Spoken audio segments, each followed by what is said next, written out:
Yeah, our God is good all the time. Amen po ba? Sino naranasan mo ang kabutihan ng Panginoon sa linggong ito? Masasabi mo, grabe talaga si Lord sa buhay ko. Amen. Ako personally, I really experienced the power of God. Ang dami kong situation sa linggong ito. But then, you know what? I always cry out to God, God, vindicate me. God, alam mo yun, yung kapag sumisigaw ka na kasi may mga struggles ka, halimbawa sa trabaho na hindi mo alam kung anong gagawin mo, no? Sisigaw na lang ako, Lord, as I breathe deeply, and Lord, ikaw na pong bahala. And nakita ko yung pagkilos ng Panginoon. Sabi ko, grabe.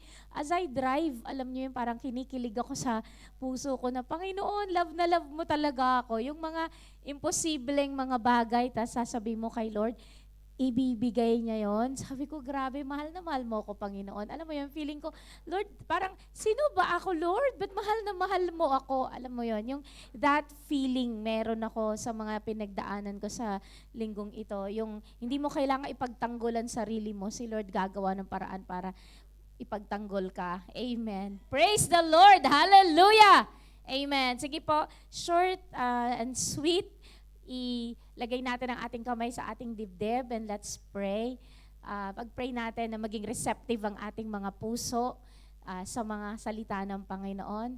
Lord, we thank you for each and every heart na nandirito, Panginoon. Lord, we pray, we lay our hands upon our hearts so that our hearts will be changed because your words are powerful. Lord God, it is a double-edged sword and it pierces our heart, and tinatanggal mo yung mga pangit sa puso namin. And Lord, hinihil mo din kami through your powerful words. Kaya Panginoon, sa oras po ito, samahan mo po ako as I preach, as I teach. Panginoon, Lord, it's about you and not about myself. And so I pray na bawat pusong naririto, pati mga nasa online na nanonood, they will be changed, oh God, with your powerful words. We worship you, we adore you in Jesus' name. Amen. Praise the Lord. Hallelujah. Sino yung nandito last week? Sino nandito last week? O kung wala ka dito last week, ayan, si Kuya nandito last week. Pero kung wala ka last week dito, nakapanood ka naman. Nakapanood ka naman. Amen. Kasi maganda yung natutunan natin last week. May natutunan ba kayo last week? May natutunan ba kayo last week? Amen. Hallelujah. Our topic last week is about evangelistic responsibility natin. What is evangelism? Ano yung gagawin natin? Ipagpipray natin yung lost. Ipapursue natin sila. Amen? Magpipreach tayo and we will plead with the lost. Yun po yung ating last week. Sino sa inyo may ginawa? Sino sa inyo umaksyon? Sino sa inyo in-apply yung ating pinag-aralan? Iba kasi yung nakinig ka lang, pero hindi mo naman na-i-apply. Pero kung naniniwala ka sa puso mo, Pastora, nag-pray po ako sa mga mahal ko sa buhay na hindi pa nakakilala sa Panginoon. I pray na makatagpo mo po sila.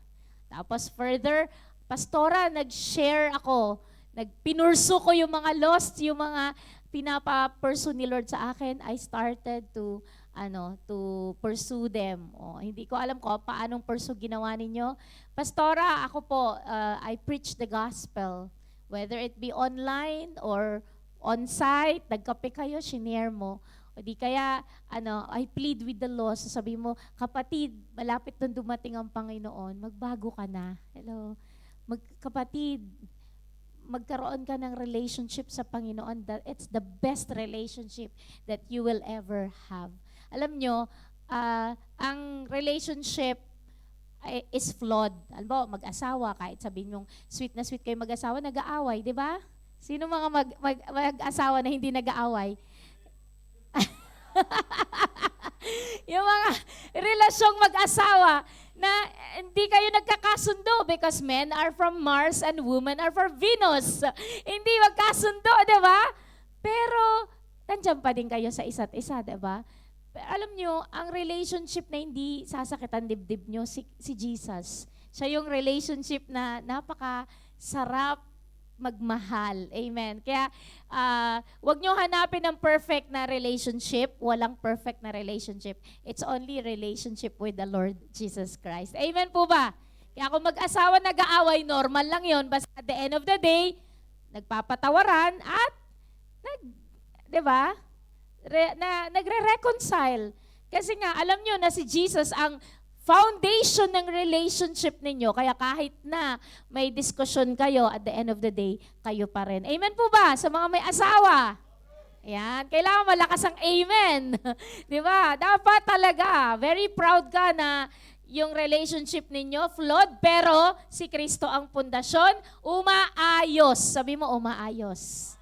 Amen. Praise the Lord. So, ang topic naman natin, isi-series ko po itong topic natin, how to preach the gospel. Pastora, bakit puro na lang, ilang linggo na tayo? I want you to know, ito talaga kailangan. Bakit? Kasi nga, malapit nang dumating si Lord. Kailangan ikaw, kapatid, alam mo kung paano mo ituturo, isi-share ang gospel. Ano po ba ang gospel? Gospel is a message that concerns Christ's death for our sins. Sorry po. Ayan, meron na. The gospel is a message that concerns, sabay-sabay natin, Christ's death for our sins. So si Jesus namatay sa kasalanan natin, His burial and resurrection to new life. This message must be received and or believed to be saved. Kapag naniniwala ka na si Jesus Christ ay namatay dahil sa kasalanan mo, siya ay nailibing, ngunit sa ikatlong araw ay muling nabuhay, yan po ang gospel. Yan po yung gospel. So, involve ka dyan. May participation ka sa gospel dahil ikaw ang dahilan bakit si Jesus Christ ay namatay sa krus ng Kalbaryo. Bakit niya kailangan daanan lahat ito? Ikaw at ako ang dahilan. Amen po ba? So kapag tinanggap mo na to, sino tinanggap na to? Tinanggap mo na to? Naniniwala ka? Lahat ba? Walang kukontra? Naniniwala kayo na si Jesus Christ ay namatay? Nailibing at muling nabuhay dahil sa kasalanan natin? Then, ni-receive mo yung message, naniwala ka, at ikaw ngayon ay maliligtas. Kasi tatanggapin mo siya eh. Tatanggapin mo siya sa puso mo bilang iyong Diyos at sariling tagapagligtas. Amen. So tuloy natin to. Huwag po kayong matutulog. Huwag po kayong, teka lang, saan ba? Kailangan maging high-tech tayo eh.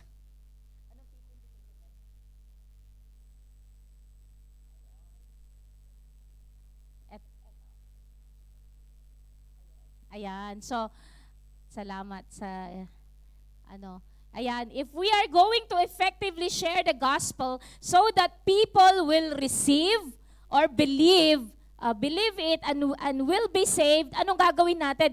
Kailangan we need to thoroughly understand what the gospel is and how it effectively presents it to others. How natin ipepresenta ang gospel sa mga tao. Kumbaga, paano natin ima-market? Di ba? Maraming marketing arm. Sino mga marketing people dito na kung mag-market talaga naman, bentang-benta ang mga real properties kasi minamarket nyo. Mga sales dyan, ang dami-dami nilang mga bukadurang, di ba brother? Mga salita nyo, talagang pag tinanong kayo, talagang alam nyo yung product na yun. Talagang, nako, eto po, napakaganda nito, ganyan-ganyan. Di ba? Ganun ang marketing, ganun ang sales people. Sino naranasang magbenta? At magaling magbenta. O, di ba? Praise the Lord. Ganun yung, paano mo maipapakilala? Paano mo ibibenta ang produkto and very proud ka sa product mo? Dapat alam mo. Amen. Dapat alam mo. Diba? Ibibenta mo. Si sister nagbebenta ng mga equipment, medical equipment sa mga malalaking hospital. O, diba? Paano mo yung mga product mo? Kailangan marunong ka. Ganun din po sa gospel. Our product, makinig kayo maigi, this church, we have a very powerful product. Ang product natin ay ang gospel. Jesus Christ. we will share Jesus Christ to the ends of the earth. Why? Our product is the hope of the nation. Our product is the healer not only of physical body, but the healer of spiritual, the healer of emotions, ang mga durog-durog, mga depressed, distressed, stressed, may anxiety attack, ang tanging solusyon ay hawak mo, kapatid. Hawak ng church. Amen po ba? Nagkakaintindihan tayo. Kaya kailangan makinig ka maigi. Kailangan paano ko ba ipepresenta ng maayos. Amen po ba? Makinig kayo. Mga care group leaders, huwag kayong nawawalan ng pag-asa. Tuloy lang ang laban kasi powerful ang produkto na hawak natin. Amen. Huwag mawawalan ng pag-asa. Kung mawalan ka ng pag-asa, inangat sa iyo ang Kristo. Paano pa ang mundong walang Kristo? Di lalo silang mawawalan ng pag-asa. Amen po ba dyan? Nagkakaintindihan tayo. Amen. Woo! Praise the Lord. Naiintindihan na natin, ha? So ano ba talaga yung purpose ni Lord? Balikan natin yung purpose natin. Genesis chapter 1, 26 to 27. Ready, read. Then God said, "Let us make man in our image according to our likeness. Let them have dominion over the fish of the sea, over the birds of the air, and over the cattle, over all the earth, and over every creeping thing that creeps on the earth." So God created man in His own image. In the image of God, He created him. Male and female, He created them. Praise the Lord. So ang purpose actually ni Lord ay maka-fellowship niya tayo. Kaya niya tayo kinreate in His image. Amen. Ang kabanding ni Lord, ka-image niya. Amen. Tayo yun, ka-image ni Lord. He created us in the image and likeness of God. Tignan mo nga po yung katabi mo, guwapo, maganda. Image of God. Image of God yan. Amen. And that is the purpose of God. He created you in the likeness. Amen. An image of God. And eto pa, binigyan niya tayo ng assignment. Sabi niya ganun dito, let them have dominion over the fish of the sea, over the birds of the air, and over the cattle, and lahat-lahat. Anong gagawin natin? Tayo may dominion. Tayo may power. We have the power over the creation of God. Nagkakaintindihan tayo? So God, and then tayo, and then yung mga creation, we have dominion. Kaya kanina nagsasalita tayo, sinabi ng Diyos, aangat ang buhay ko. Yung mga salita natin, it's a declaration of faith. Paano yan? Wala akong trabaho. Paano ko kakantahin? Sinabi ng Diyos, aangat ang buhay ko. Pero nagre-register yung doubt sa'yo kasi hanggang ngayon wala pa akong trabaho. O di kaya, lubog ako sa utang. Tapos biglang sabi, rumaragas ang pagpapala ay aking mararanasan. Pero parang puno ako ng utang. Hello? So those negative thoughts ang pumapasok sa isip mo. When you declare, you believe.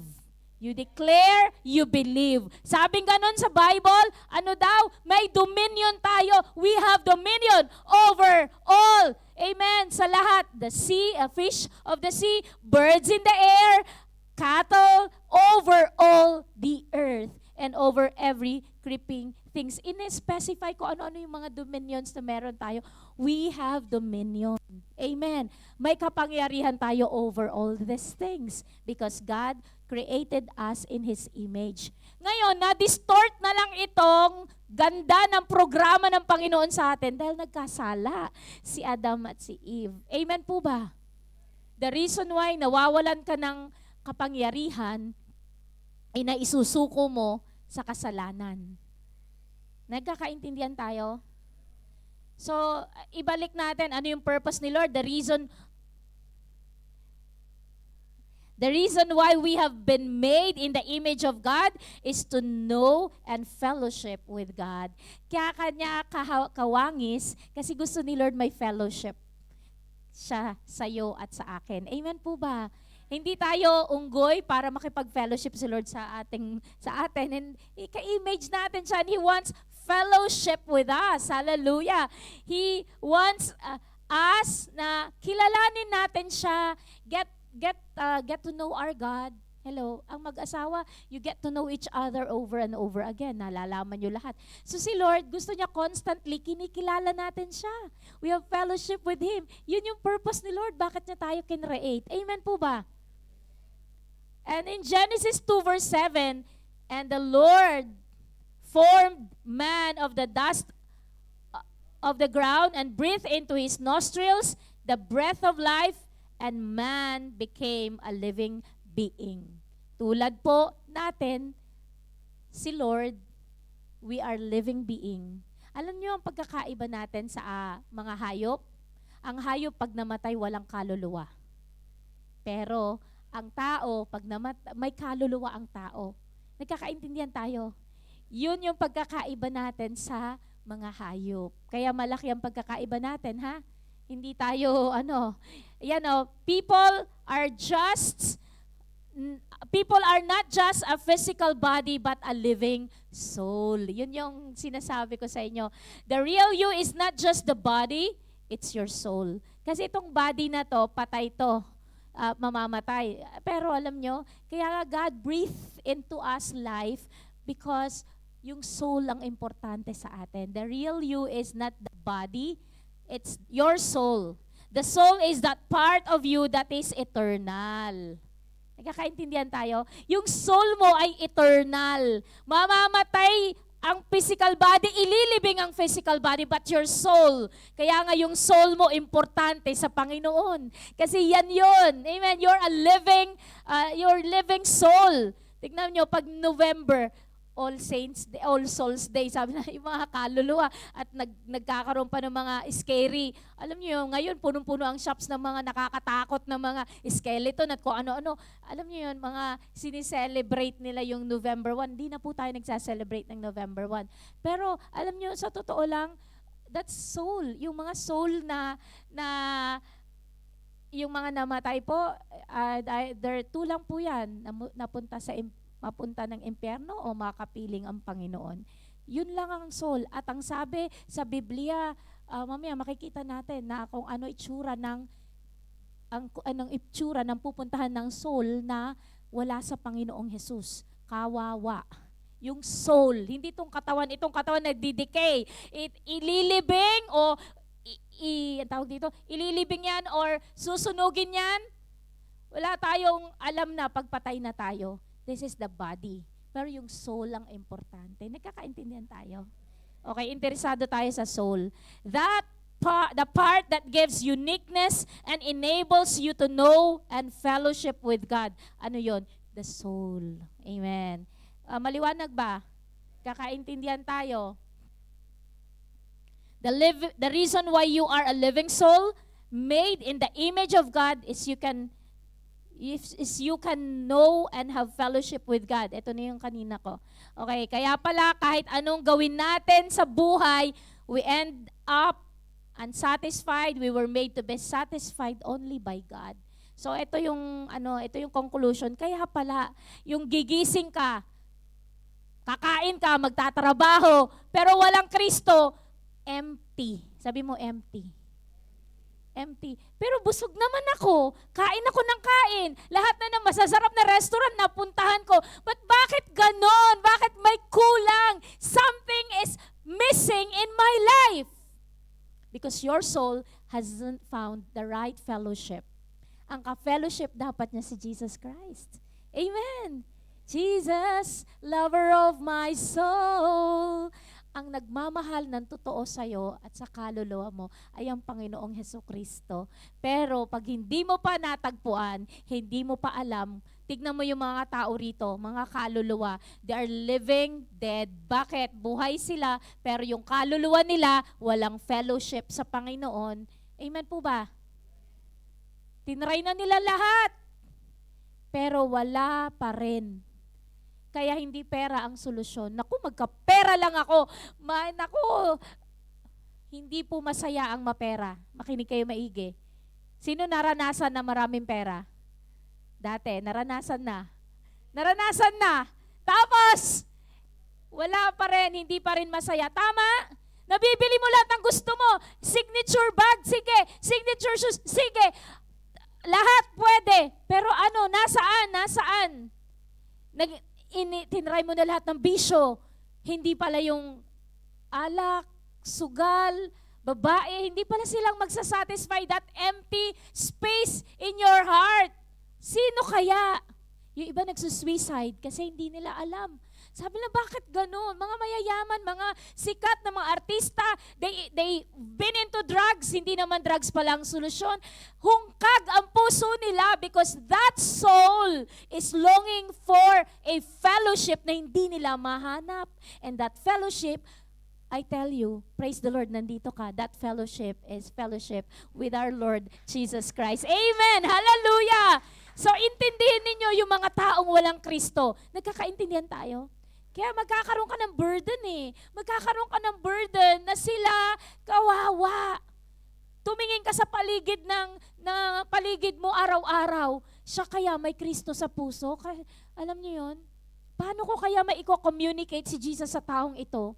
May language barrier kami. Alam mo yun, nagkakaroon ka ng heart for people because you are longing na yung soul nila masatisfy dun sa hinahanap nila. Amen po ba? Psalms 144 verse 15. Happy are the people who are in such a state. Happy are the people whose God is the Lord. Sino daw ang totoong happy? Yung ang Panginoon mo natagpuan mo ang Panginoon. Amen. May mga iba kunwari lang masaya, pero hindi totoong masaya kapag walang relasyon sa Panginoon. Amen po ba? Hallelujah. Kaya, langit ang aking nadarama. Diba? Kapag kapiling mo si Lord, langit.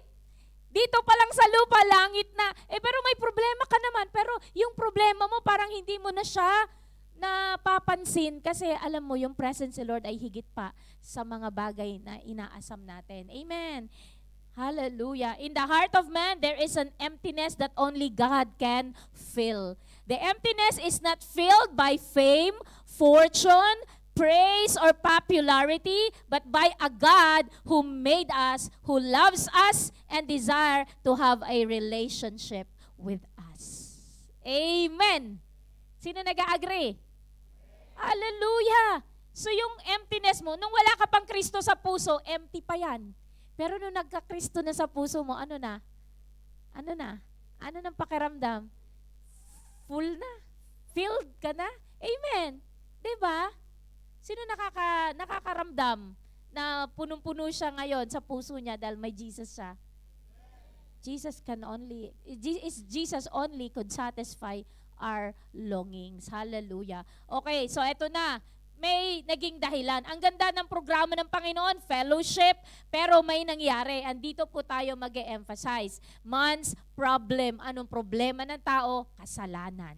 Isaiah 59 verses 1 to 2. Basahin natin. Behold, the Lord's hand is not shortened that it cannot save, nor his ear heavy that it cannot hear.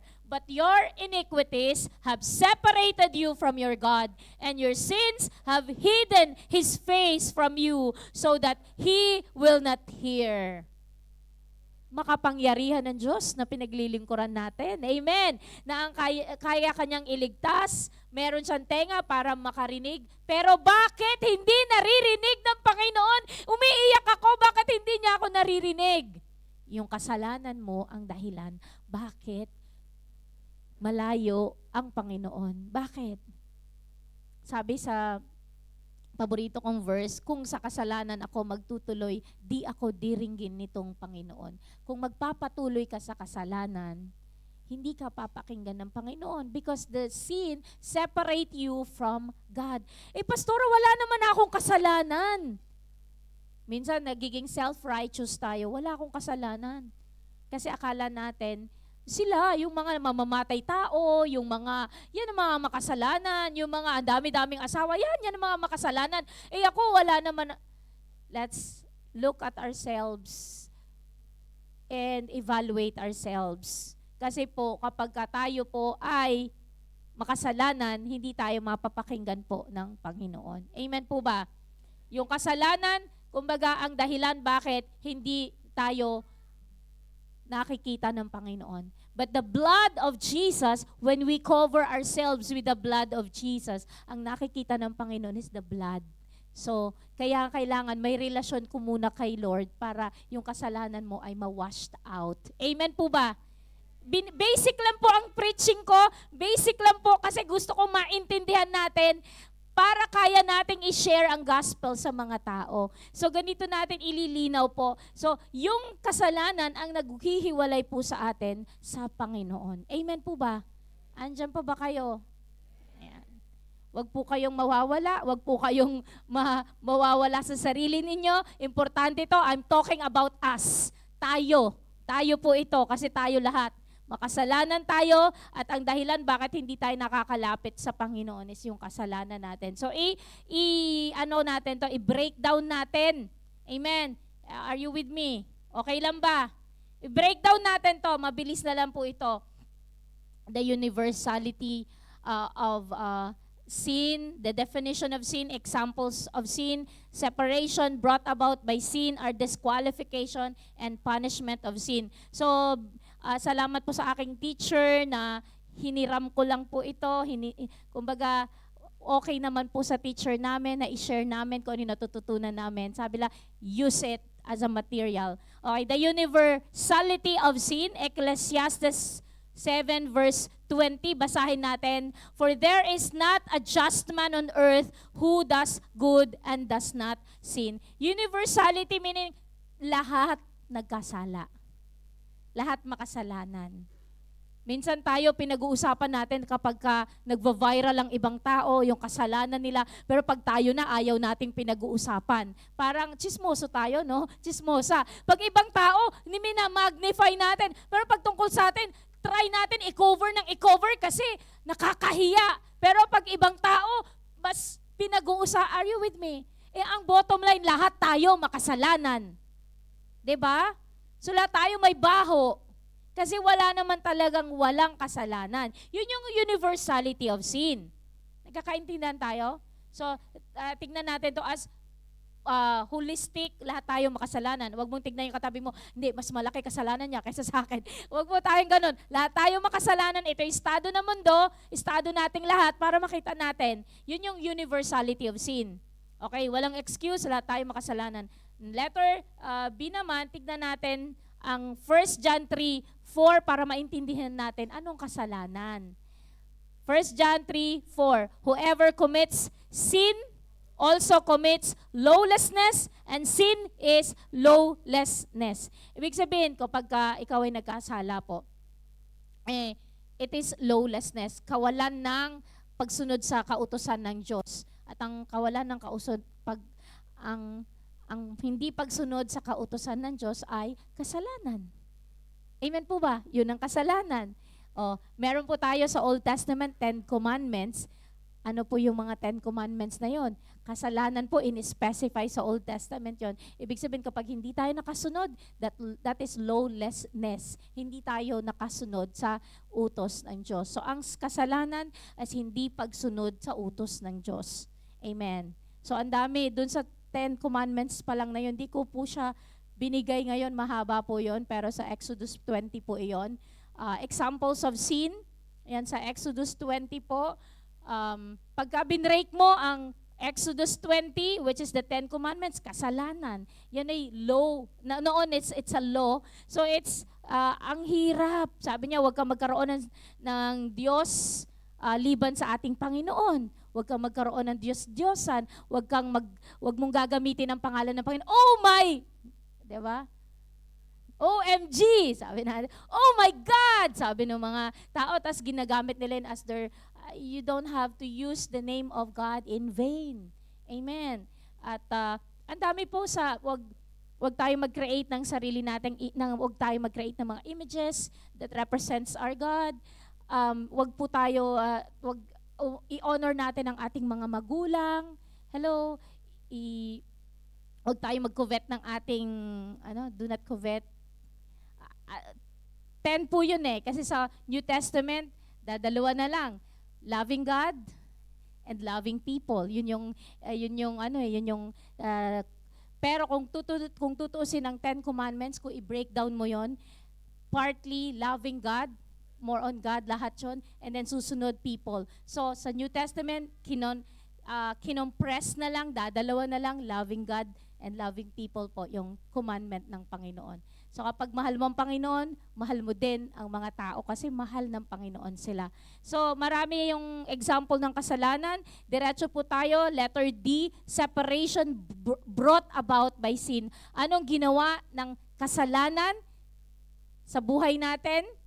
Isaiah 59 verses 1 to 2, binasa po natin yan ulit kanina. Basahin ulit natin para maintindihan natin. Behold, the Lord's hand is not shortened that it cannot save, nor his ear heavy that it cannot hear. But your iniquities have separated you from your God, and your sins have hidden his face from you so that he will not hear. So anong nangyari? Yung kasalanan ang naghiwalay sa atin sa Panginoon. Amen po ba? Nagkakaintindihan tayo? So dahil po sa kasalanan na nawalay tayo sa Panginoon, nagkakaintindihan tayo? So, yung sin na yan, ang laki-laki kumbaga ang laki ng ginawa niyan para masira yung relasyon natin sa Panginoon. Kaya ako pinapaliwanag. And ano yung disqualification natin? Dahil sa kasalanan, we were disqualified. Romans 3:23, tignan po natin to. Romans 3:23, for all have sinned and fall short of the glory of God. Lahat po tayo ay hindi qualified sa glory ng Panginoon. Amen po ba? Kasi nagkasala tayo. Yan katindi ang kasalanan. Naiintindihan nyo? Kaya huwag nyo sasabing kumbaga, wag niyong mamaliitin lang yung epekto ng kasalanan because of our sin. Because our God is a holy God. Listen to me carefully. Our God is a holy God. Gusto niya banal ang ating pamumuhay. That's the fellowship that God wants for a living soul. Na makipag-fellowship tayo sa Kanya, we were made in His image. He is a holy God. We should live a holy life. Pero dahil nag-fall ang tao, si Satan ay nandito sa mundo at nagwawala at pilit niyang winawasak ang mga tao. Pero kapag ikaw tinanggap mo si Jesus sa puso mo, kailangan iayos mo na. Mag-ayos ka na. Si Lord na ang ka-fellowship mo, hindi na si Satan. Amen po ba? Amen! Hallelujah! Bakit? May punishment kasi ang sin. Letter F. Lalanding na po tayo sa letter F. Malapit na po tayo, few verses na lang. Letter F, punishment of sin. Ano ang punishment of sin?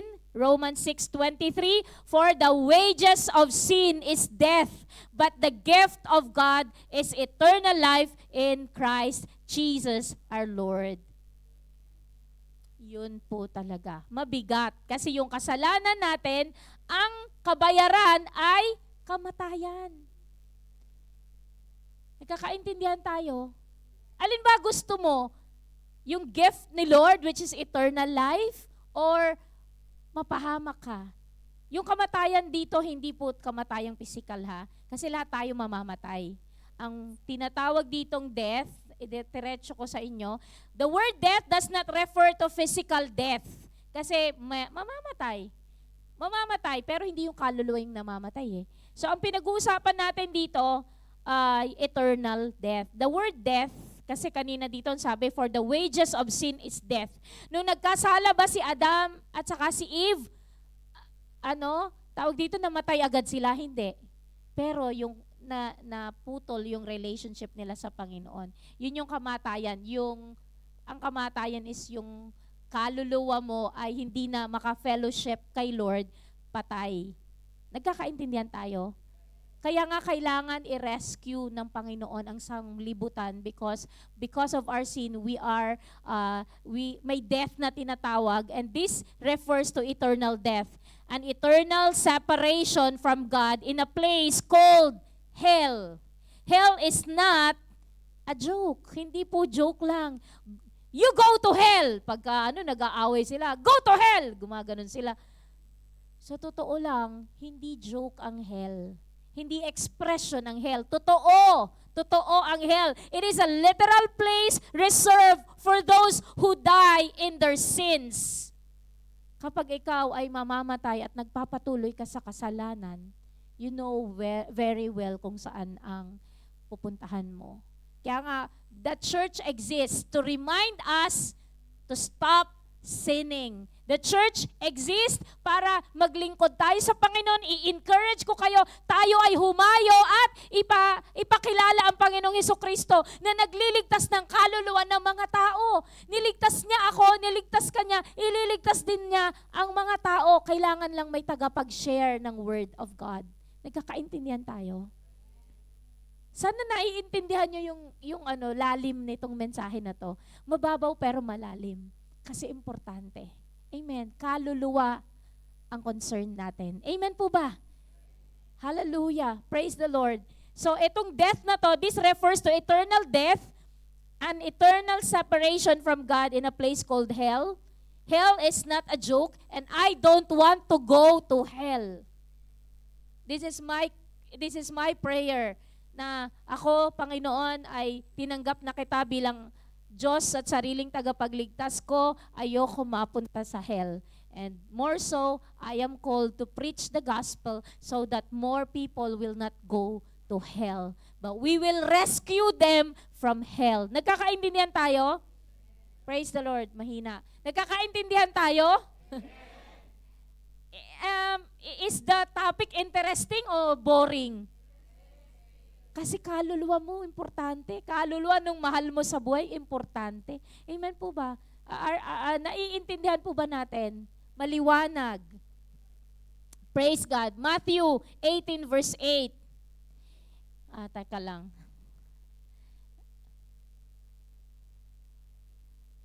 Ayaw na?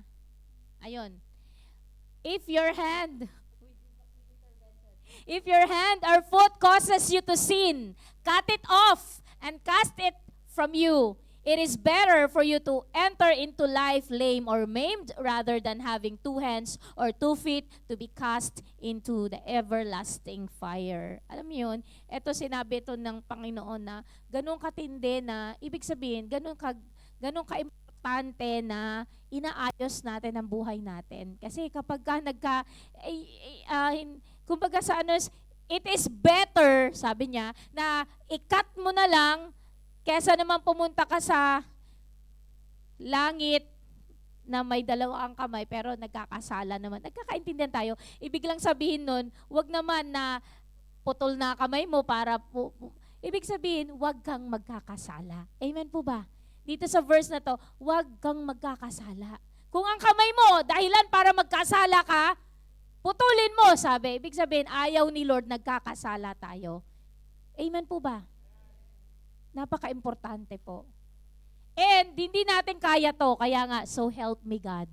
Kaya nagpipray tayo, Lord, baguhin mo ko, tanggalin mo ko sa pangit kong sitwasyon. Lord, ikaw nakakaalam ko ano mga secret things na ginagawa ko na hindi ko pa na isusurrender sa'yo. Tanging ikaw, Panginoon, nakakaalam. Lord, i-rescue mo ako. I need you, God. I need you, Lord.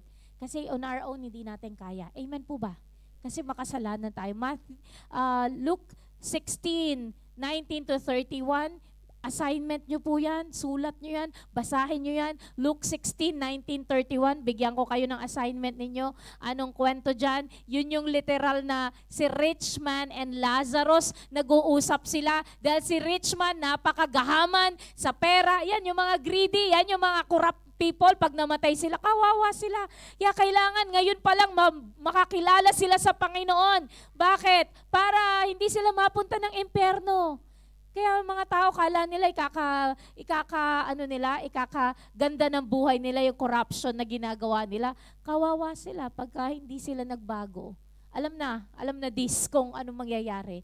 But we don't want them to die and go to hell. Kung pwede naman na ma-preachan pa sila, magpadala si Lord ng mga preachers para mabago ang puso nito mga taong gahaman sa pera. Amen po ba? So Luke 16, basahin nyo na yan, the rich man and Lazarus. Yan yung punishment ng kasalanan. Kung ano nangyari sa rich man at kung ano nangyari kay Lazarus, yan ay makikita nyo kung ano itsura ng hell. Makikita nyo kung ano itsura ng kinasadlakan ni rich man at kung nasaan si Lazarus. Nagkakaintindihan pa po ba tayo? This is sequel. Ibig sabihin, part 1 pa lang po ito ng series natin. Ang topic natin about sin. Pero next week naman, ang topic naman natin is kung ano ang ginawa po ng ating pong Panginoon. Kumbaga, meron po tayong, kumbaga, etong linggo na to, let us be reminded not to commit sin. Let us be reminded na napakadaming tao na nasa paligid na walang relasyon sa Panginoon. At ito po yung kalagayan nila. Seryosohin po natin when we share Jesus to people because we know na kawawa sila kapag ang kaluluwa nila ay napunta sa impyerno. Amen po ba? So, eto, hihinto tayo sa topic na to, pero I want you to know na sa buong linggong ito, kapag ikaw ay nagkakasala, manalangin ka. Call, help, Lord, help. Merong SOS tayo. Tatawag tayo sa Panginoong Hesus. Patawarin mo po ako, Panginoon, nagkasala na naman ako. You always have to be covered with the blood of Jesus. When you pray to God, Lord, cover me with the precious blood of Jesus. Cleanse me with the blood of Jesus. Bakit? Lagi tayo nagkakasala pero papabago tayo, papalinis tayo para hindi tayo mapahamak. Amen po ba? Nagkakaintindihan tayo. Amen. Hallelujah. Sige po, tayo po lahat tumayo sa presensya ng Panginoon. Medyo bitin, sabi nyo, kinakat ko muna dito para namnamin natin yung message. Susunod na linggo naman yung continuation nito. Amen. So, this is how we present the gospel. Maintindihan natin that we are not dealing with physical body. Pag yung kausap mo galit, mukha lang yon, pero yung soul nun ang importante. Minsan palalayasin ka nila. Dahil sinishare mo ang gospel, ayaw nila. Andiyan papatayin pa nila yung mga nagpipreach ng gospel. They can kill the physical, but not that soul. Amen po ba? Kaya nilang patayin ang katawan mo, pero hindi ang kaluluwa mo. Dahil ang kaluluwa mo, ang ka-fellowship ng Panginoon at pupunta sa langit. So let us just come to God. Maganda po, lalo na kung ikaw ay first time mo lang narinig itong preaching na to, and alam mo sa sarili mo, may mga kasalanan pa at nagiging hindrance para mag-flow ang blessing ng Panginoon. Why don't we come? Sama-sama tayong lumapit sa presensya ng Panginoon. At tayo po'y humingi ng tawad. Wala pong exempted. Lahat po tayo ay makasalanan. Oh, hallelujah. Sige po, kausapin natin ang Panginoon. Maaring habang nagtuturo ako, nire-remind ka ni Lord dun sa mga kasalanan mo na kasalukuyan mong ginagawa. O nire-remind ka ni Lord dun sa mga kasalanang nagawa mo in the past, pero kailangan mo palang ihingi ng tawad. Let us just come to God. Wala tayong pakialam sa katabi po natin. This is between you and God. Because it is your soul. Individual po ito. Isa-isa po ito. Ang kaluluwa natin. Ang nais ng Panginoong iligtas. Hallelujah. Oh, hallelujah. Oh, hallelujah, Jesus. Hallelujah. Kausapin po natin ang Panginoon. Surrender po natin ang ating mga puso sa Kanya. Surrender natin yung mga maling takbo ng isip natin. Minsan sabi natin tamang hinala, pero masamang hinala yung mga laman ng isip at puso natin towards other people. We think ill about other people. Masama ang loob natin dahil sinaktan tayo. Punong-puno tayo ng sama ng loob. Kasalanan po ang magtanim ng sama ng loob. Kasalanan po ang unforgiveness. Pastora, hindi ko po siya mapapatawad. Matagal na panahon yon, pero nandito pa rin yung kirot. Masakit, Pastora. Unforgiveness is a sin, kapatid. Magpatawad. Release forgiveness. Release forgiveness. Kahit sabi mo hindi niya deserve ang kapatawaran, release. Let it go. Let it go. Magpalinis tayo sa Panginoon ngayon. Hallelujah. Thank you, Jesus. Alam nyo, as As you release, as you ask for forgiveness, alam nyo, marami akong kakilala, gumaling instantaneous, nagpatawad lang sila, ang kapangyarihan ng Diyos ay lumukob sa kanila at gumaling sa mga sakit at karamdaman. So yung palang issue lang sa puso niya, kaya hindi po siya gumagaling, is hindi siya makapagpatawad. So kapatid, do yourself a favor para ang kagalingan ay dumaloy sa iyong buong katawan. Release forgiveness.